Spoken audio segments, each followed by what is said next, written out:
샬롬. 잠언 14장 8절 슬기로운 자의 지혜는 자기의 길을 아는 것이라도 미련한 자의 어리석음은 속이는 것이니라. 자, 세번역 슬기로운 사람의 지혜는 자기가 가는 길을 깨닫게 하지만 미련한 사람의 어리석음은 자기를 속인다. 미련한 사람이 누구냐면 스스로에게 속는 사람이에요. 스스로에게 속는 사람. 우리가 나중에 심판대 앞에 가서 울며 이를 가는 자들이 있다 그랬어요. 그 울며 이 가는 자들이 누구냐면 아예 교회를 안 다닌 사람들 이라기보다, 자, 말씀을 마태복음 13장 49절 50절인데 세상 끝에도 이러하리라. 천사들이 와서 의인 중에서 악인을 갈라내요. 풀무불에 던져 넣으리니 거기서 울며 이를 갈리라. 이랬어요. 의인 중에서 악인을 갈라내요. 뭔가 악인 중에서 의인을 뽑아내고, 악인들은 지옥에 의인들은 천국에, 뭐 이렇게 표현할 것 같은데 의인 중에서 악인을 갈라내요. 물론 세상을 의인과 악인으로 딱 가른다, 뭐 이런 표현일 수도 있어요. 근데 마치 이건 어떻게 들리냐면 의인 중에서, 의인들 중에서예요. 의인들 중에서. 어떻게 말하면 신자들 중에서, 믿는다고 하는 자들 중에서 악인이 있더라는 거예요. 그들을 빼내는데 그들이 울며 이를 간다는 거. 아니 왜? 아니 내가 왜? 뭐 오징어 게임에서처럼 아니 내가 왜? 내가 뭘 잘못했는데? 정말 잘못했으면 내가 인정하겠어. 도대체 내가 뭘 잘못한지 모르겠어. 뭘 잘못한 거지? 뭘 잘못했는지 보니까 내가 속은 거야. 나는 의인인지 알았어. 그런데 누구한테 속아서 내가 의인이 아니었던 거지. 나는 의를 선택하며 산지 알았어. 근데 그게 아니었던 거야. 누구한테 속은 거예요? 스스로한테 속은 거예요. 자기 자신한테 속은 것에 대한 억울함이 울며 이를 가는 거예요. 내가 왜 그걸 몰랐지? 나는 그걸 옳다고 생각했는데. 그렇잖아요. 죄를 짓고 산 사람이야 죄에 따른 징계를 받는 게 당연하다고 여기겠지만, 그렇지 않고 옳은 일을 하면서 살았다고 생각을 했는데 그게 옳은 일이 아니었던 거지. 나는 옳다는 믿음을 가졌는데 그것은 내 스스로가 가진 잘못된 믿음이었던 거지. 내가 나를 스스로 속였던 거야. 그래서 잘못된 믿음을 나에게 심어줬던 거야. 나는 그 믿음을 따라서 행했던 거야. 그러니까 나는 믿음을 따라 살았음에도 불구하고 잘못 사는 거지. 그러니까 울며 이를 가는 거예요. 잠언 14장 12절 어떤 길은 사람이 보기에 바르나 필경은 사망의 길이 되어져 버리는 것입니다. 그래서 갈라디아서 6장 7절 스스로 속이지 말라. 스스로를 속일 수 있기 때문에, 스스로에게 속을 수 있기 때문에 그러는 것입니다. 그러지 않으려면 어떻게 해야 돼요? 그러지 않으려면 이게 장성한 믿음의 분량에 이르러야 합니다. 히브리서 5장 14절 단단한 음식은 장성한 자의 것이니 그들은 지각을 사용함으로 연단을 받아 선악을 분별하는 자들이니라 그랬어요.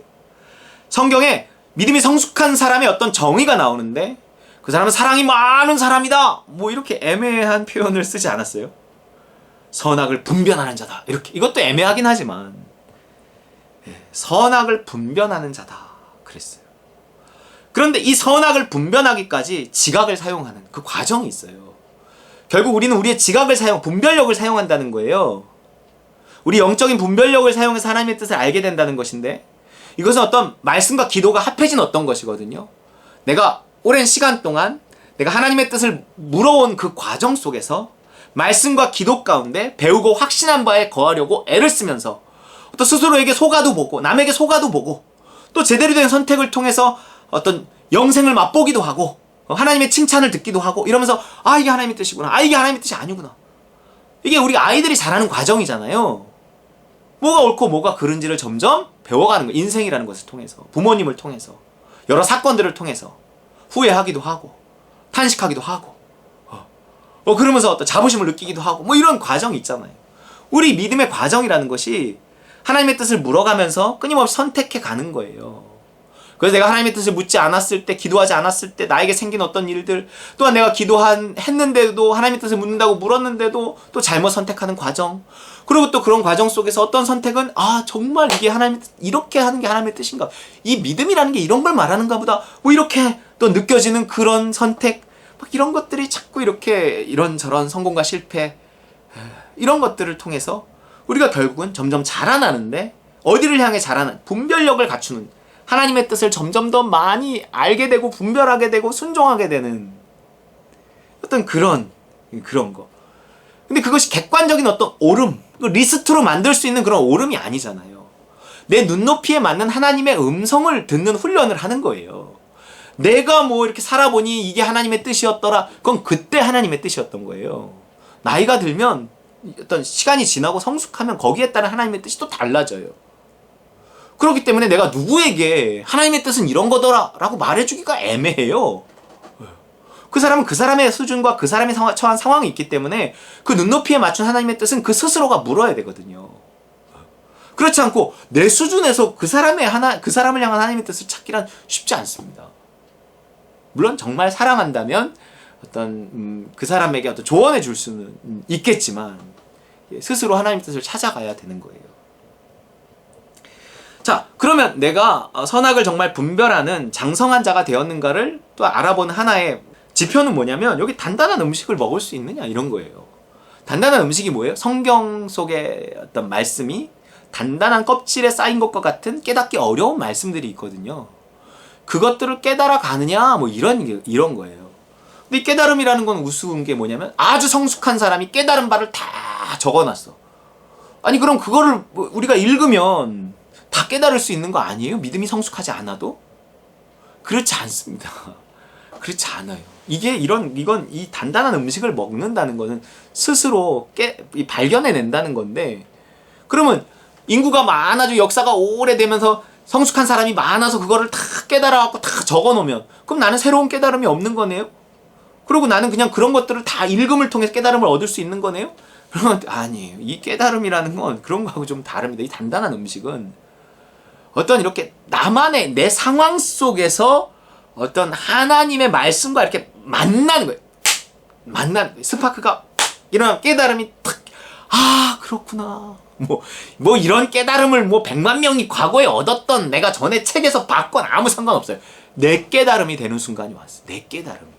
그런 거예요. 이렇게 단단한 음식이 나에게서 팍 깨어지는, 호두껍질 팍 깨서 그 안에 있는 고소한 거를 먹는 것 같은, 꿀과 송이꿀보다 더 달고 정말 깨소금처럼 고소한 그런 맛이 느껴지는 그렇던 삶의 순간들이 있다는 거예요. 그것은 내가 끊임없이 하나님의 뜻을 묻고 순종하고 하나님의 뜻을 찾아가는 그 과정 속에서 하나님의 선물처럼 우리에게 그 깨달음의 기쁨이 이렇게 다가오는 것입니다.